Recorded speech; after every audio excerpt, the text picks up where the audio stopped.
What's up, guys? This is NexxDjinnGamer here with that third Colossus. Basically, what I was talking about last time in my video, that I was gonna go ahead and do like a little scavenging video for those like little tails and fruit.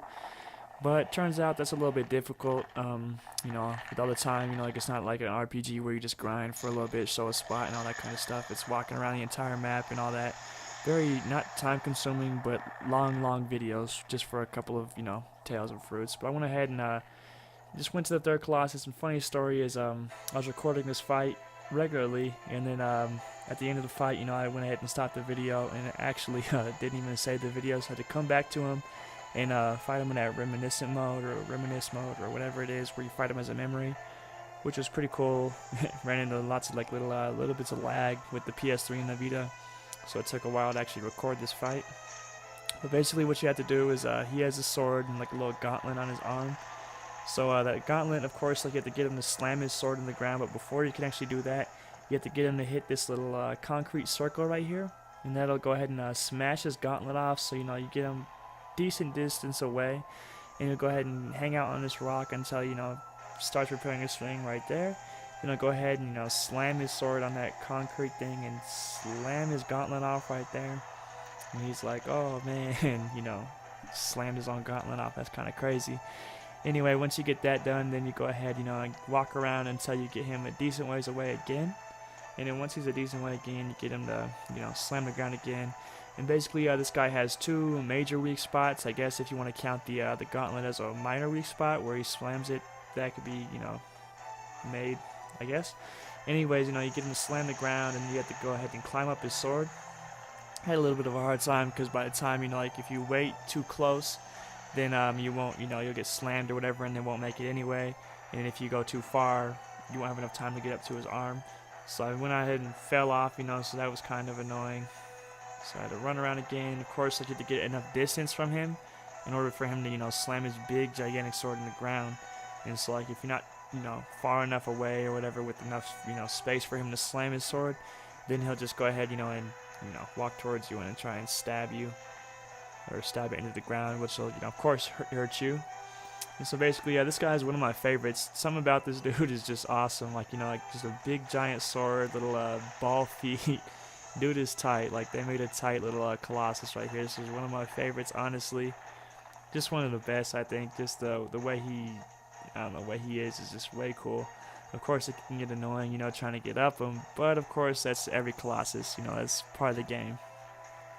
Anyway, I was thinking, actually, right now, since I'm on these Vita videos right now, I was thinking about getting my capture card, the Elgato Game Capture HD, in about a couple of weeks, start getting it shipped to me in order to do, console gaming, because I really want to do, once September 10th comes around, I want to do the Kingdom Hearts 1.5 HD remake, some footage on that, if not, just, like a full, like, little walkthrough gameplay thing. And then, of course, a week after that, that's GTA 5. Of course, that's all the way in September still. But, of course, time flies, so that'll be here before we even know it.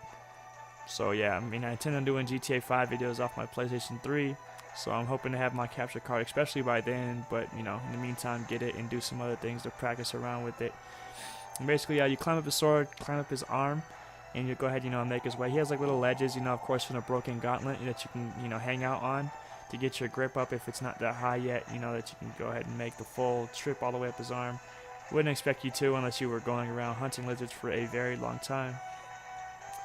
But then once you get up there, you'll have like a little back part to hang out on too if you wanted to go ahead and hang out there.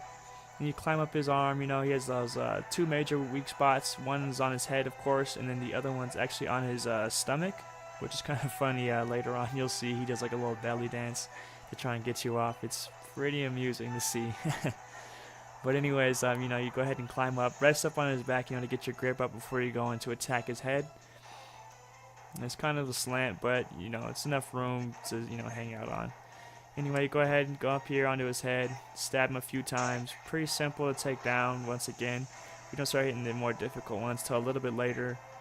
But of course, he's still a great one. He's one of the first ones that actually attacks you. Of course, with the sword.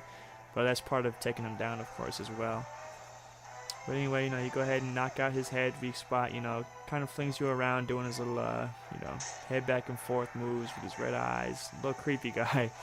And it's crazy when you're playing this game. I don't know. You could just with the music and it just whenever you're playing, you just get this sad feeling that you're taking down like an actual person or something. I don't know. They really hit like an emotional mark, I guess, in this game. It's kind of weird. You feel bad for these big monster things. It's kind of crazy. But yeah. And then, okay, so that's his head weak spot down. So then you go ahead and go down his back. And if you get lucky enough, you could just go ahead and fall right onto his back little porch thing. Of course, it's a little risky move because if you were to miss that just by a little bit and fall all the way back down, you need to get him to go ahead, and slam the ground again and go up. And, of course, in the time trial mode, yeah, I mean, of course, you might want to take the risk to be quick, but it's kind of risky if you fall. If you fall, you'll probably have to restart. Anyway, you go ahead and get on his belly, stab him a few times. Ooh, stabbing him a few times. And of course, once you kill him, he drops down like all the rest. And then, of course, since this is that reminisce mode or whatever it is, where you fight him as a memory, it won't actually teleport me back to the castle or the temple, whatever you want to call it, for that little cutscene. But basically, you go ahead and finish him off here. Get that final stab in if it'll let me, of course. I always have a hard time. He's always shaking just that little bit. Of course, my grip was getting low, and I was like, oh, man. And he kept shaking, so I had to drop down for a second. And then I thought I'd go ahead and hop back up here. Be a little risky, of course, not too much of a risk. But then I get that final stab in to bring him down. And that's our third Colossus taken down. Alright, guys. Well, once again, this is NexxDjinnGamer. I appreciate you guys watching, taking the time out of your days to watch what I'm doing over here. Of course, I'm not saying I'm a YouTube sensation, but I like doing this. It's fun to watch it. Creeping up the views. It's pretty cool to do. Well, guys, if you like what you saw, go ahead and leave a like or a dislike and tell me what you liked or didn't like about the video. I'd really appreciate y'all taking the time to do that as well. Appreciate it. Thanks for watching. See you guys next time.